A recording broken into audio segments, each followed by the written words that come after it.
CC. Is cursed, and it is officially Holiday languishing memories. in development hell.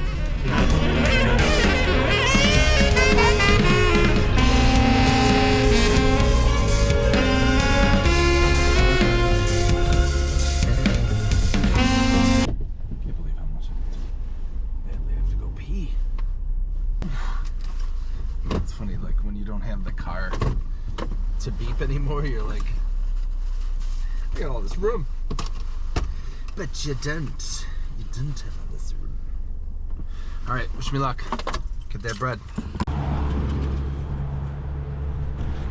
Like one of these walk up, they're always like a good B-roll just to help with stuff. It's always good to have a little transition. That's why like in comedy shows they have people, it's like from behind, you have them walking up. This is sort of the same, but not as cool.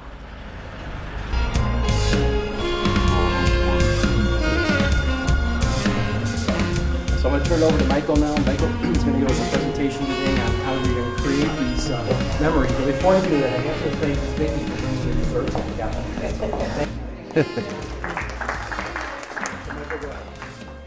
Thank you. Hello, everybody. Michael Rattay, Creative Family Memories. I think I've been involved with the group about a year and change. Thank you, Tiffany, for introducing me to the group. So this is kind of what I do. I'm a photographer and a videographer. I do family legacy movies. We thought this might be fun to have a little holiday theme. So we'll see if I could swing it. So like suspend belief a little bit. So first, just thank you, everybody. So what are Creative Family Memories? I'm DuPage County-based family memories creator. So I do family photography, family portraits, digitizing of VHS tapes, scanning of old photos, and then really kind of like this is how I work. I set up a camera. I usually have better lighting than this. This is going to be horrendous.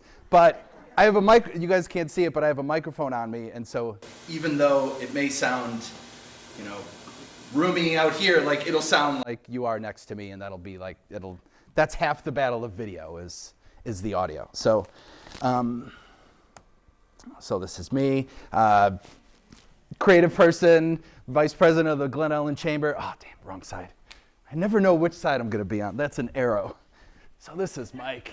I'm, so yeah, artist, creative type. I'm a drummer. So like, just creativity and like capturing stuff is like in my life. It just shows. I take photos at shows. Of course, I wasn't always this way. Well, I kind of was always this way, but this might be a terrible grammar mistake. I don't know if how many words is a picture worth or are a picture worth? Good. Glad there's no clear answer. So anyways, this is when my life changed. I couldn't show the whole picture, but my son was born early, and so this is a picture of him in the hospital. And I couldn't show it all because I didn't want to like totally sell him out. So it's just his little foot, but that was when my life changed, and that's when I decided I would be, from a corporate person, I'd focus more on creativity and helping the world in that capacity. So everyone's fine. He's fine. That's him. This was like 4 years ago. We actually have a 1-year-old. 42-year-old parents, everybody. It's possible. She's not in here, but still. So why family documentaries? Imaginative videography and photography to share your story. Bold Brain Creative. Bold Brain was founded by a multi-talented, super creative videographer and social media maven, Mike Rattay.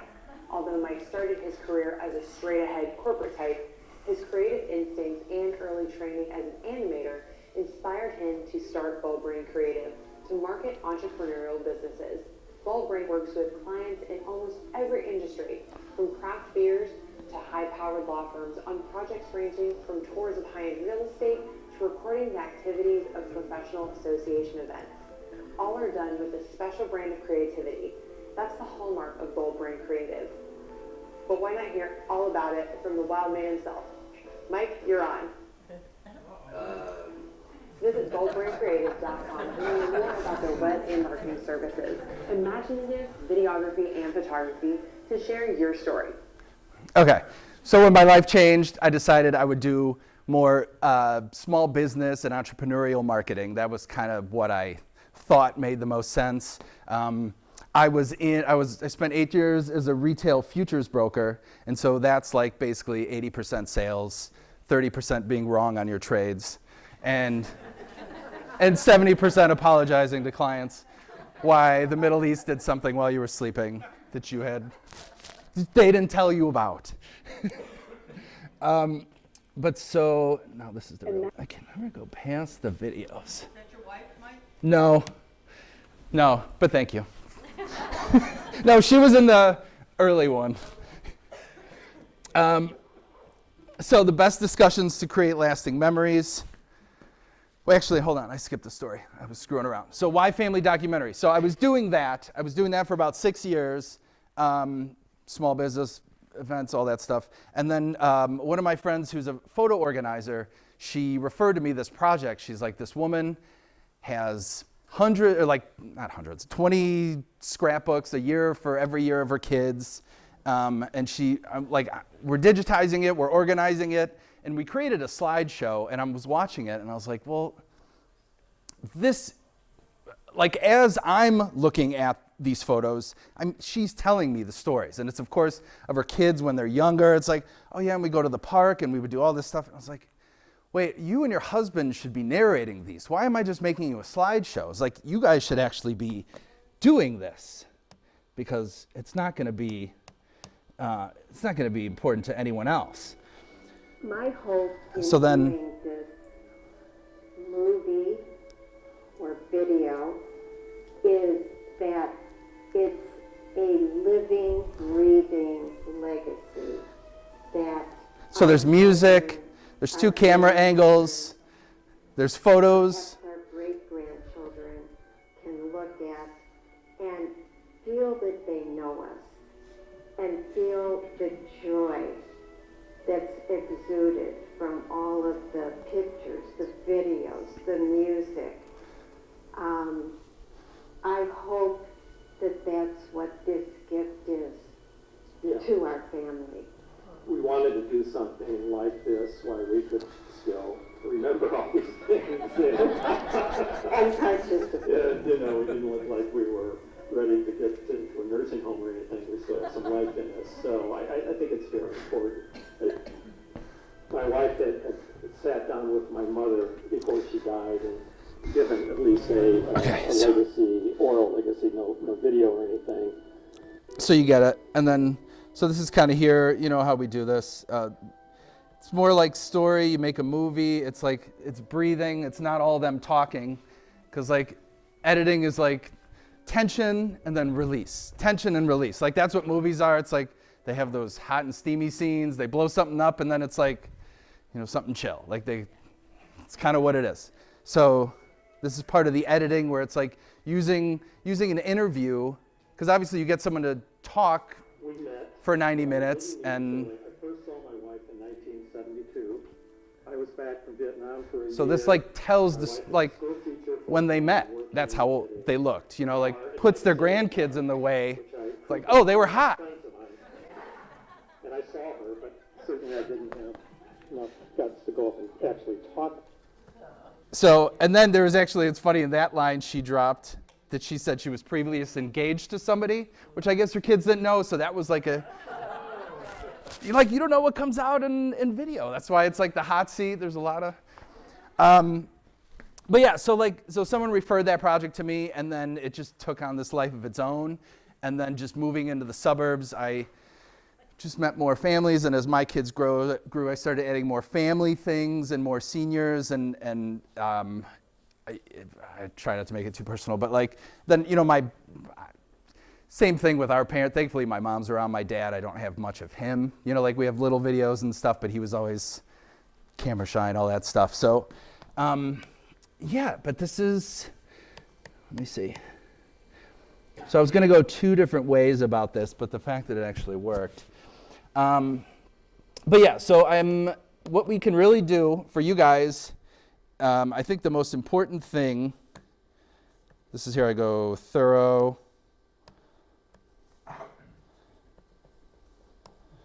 All right, so like these are the projects. This is like very thorough stuff. You spend a lot of time. That's about an hour and 15 minutes.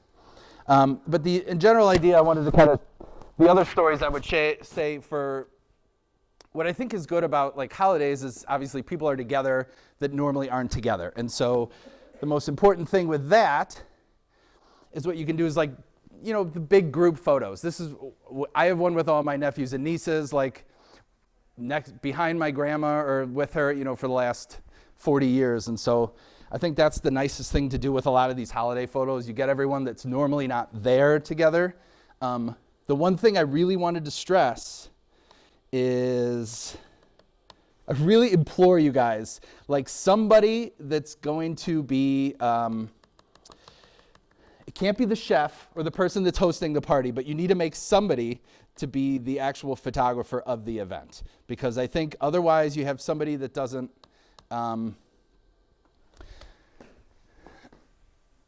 you never take photos. Like if someone's busy, they never do it. You literally need someone to be like, you will not have fun. Take photos. That's it. It's hard. But so I think like, if you really want to do it, like, it's like, okay, you have 2 times a year where you're all together with family. So how do you maximize it? You really want someone to be the photographer or something to capture. Some positive motivation, like no photos, no food.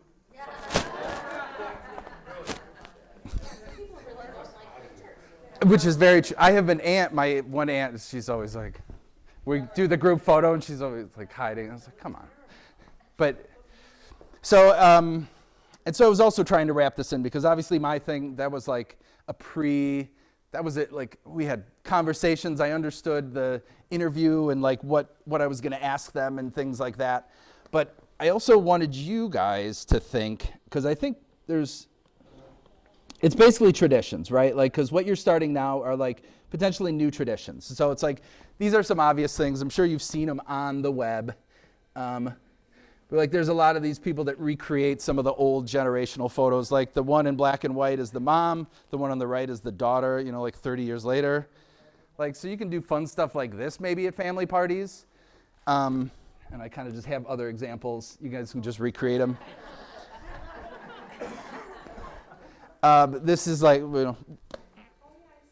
yeah, there's like a lot of these. It's a great way. Like you can do weekly, you can do, like weekly is really enough. Like we don't change that much, but like, but these are things to kind of like get you thinking at the holiday parties, because then you're like, okay, well, what can we do as a family? Like, because think of even, again, the family portraits throughout the years and how that works. So recreative pet photos.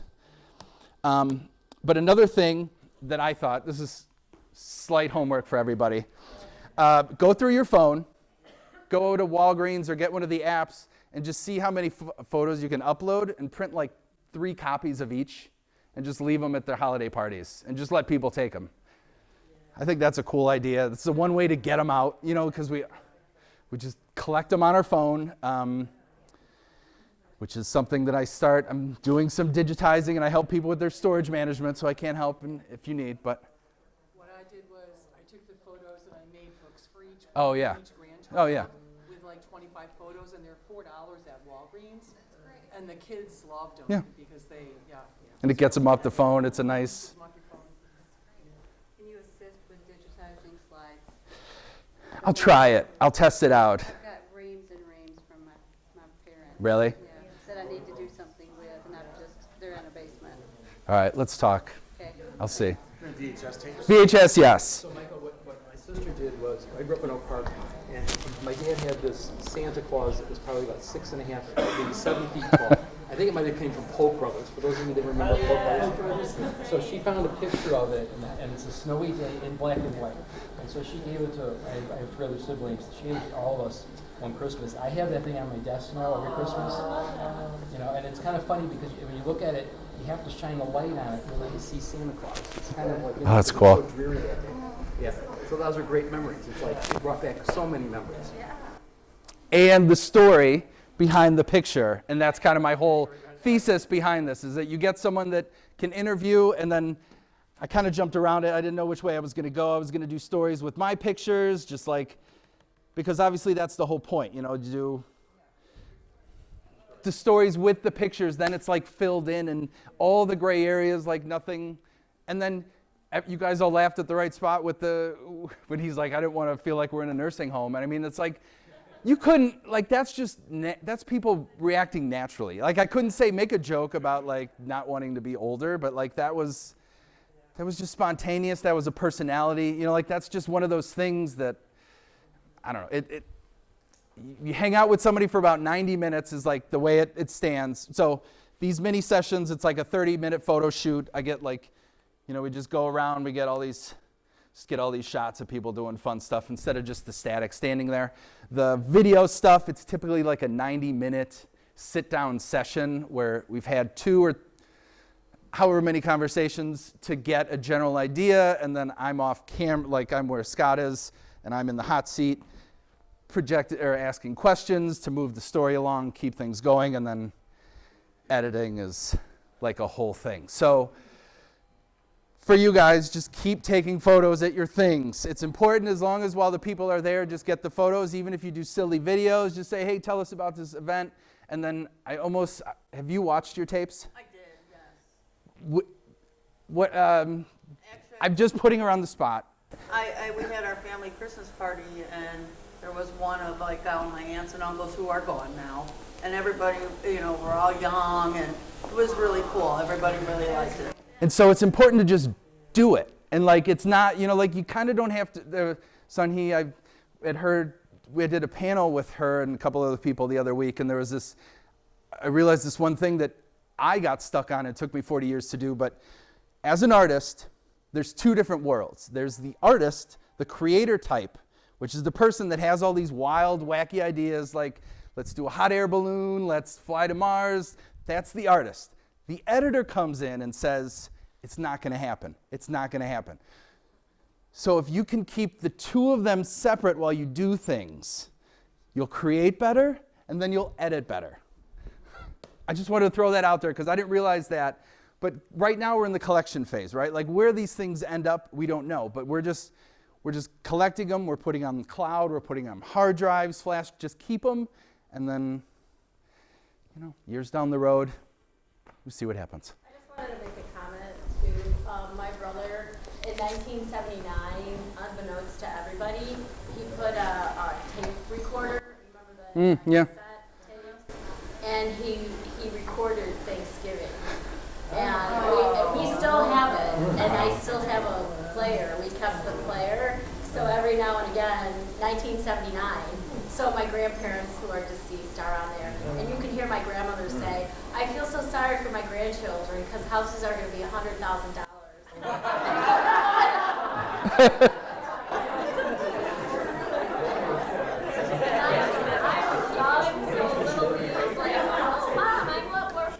Yeah.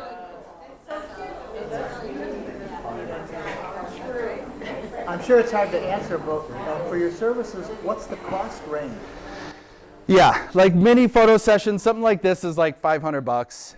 Video, when we're talking editing, that's a couple grand because it's really, there's the day and then it's like, is it 3 months or 1 month where we edit? And then it's like, there's also, and I'll say there's kind of levels. So it's like, if it's just someone recording, 1 camera, 2 cameras, which is like just a little bit of editing. And then the more intense is like you start adding photos and videos. So that's like kind of the tiers that I try to operate and say like, we can go, do you like me? We can hang out for 4 months, or we can get this over in like 3 weeks. What do you want to do? So it's like, but.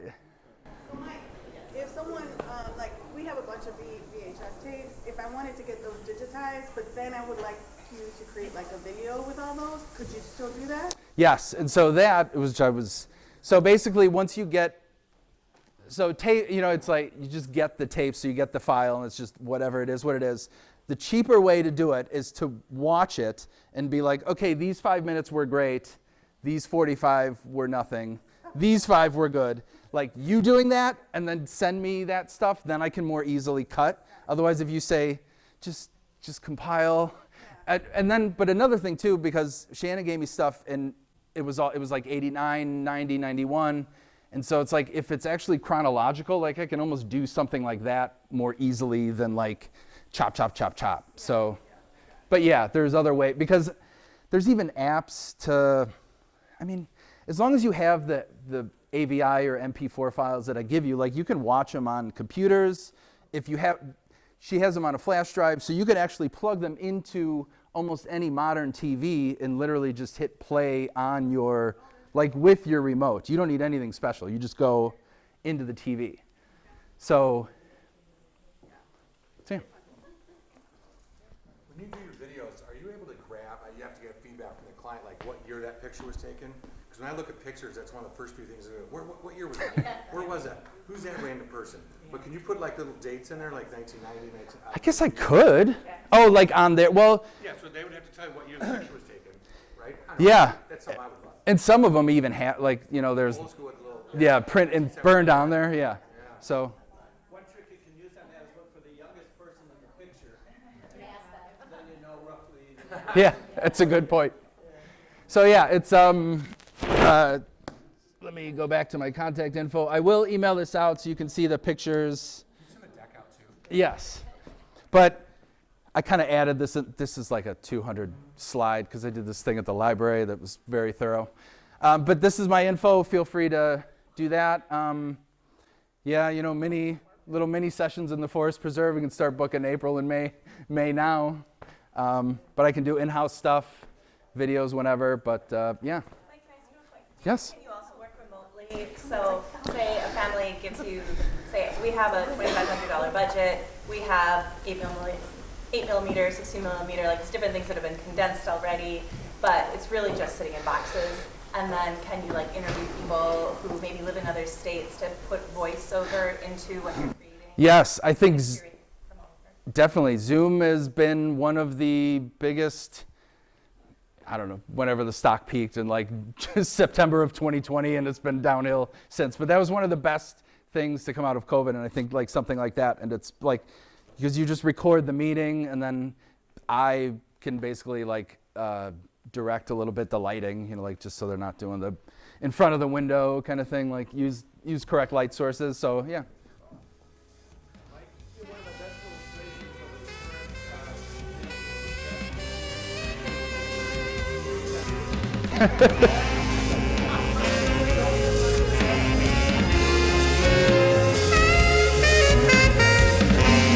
Yeah. Yeah, thank you. Thanks, everyone. I appreciate it.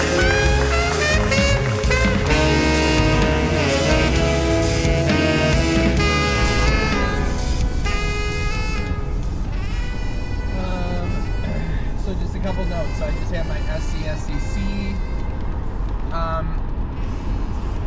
presentation. I think people, they did seem like they were paying attention the whole time. So that was good. And then I had at least, it was like 5 or 6 questions. And at least one of them was the cost, which is great. Yet again, I'm grateful. It's like these opportunities, and then when they show up, you know, and then it's like it all shows up because you show up to something, and then they're like, all right, well, we're looking for speakers, you know, which happens all the time, but then you just gotta be there, and it's like, oh yeah, I'll do it. And skipping around, I did more of the video than actually showing the photos, but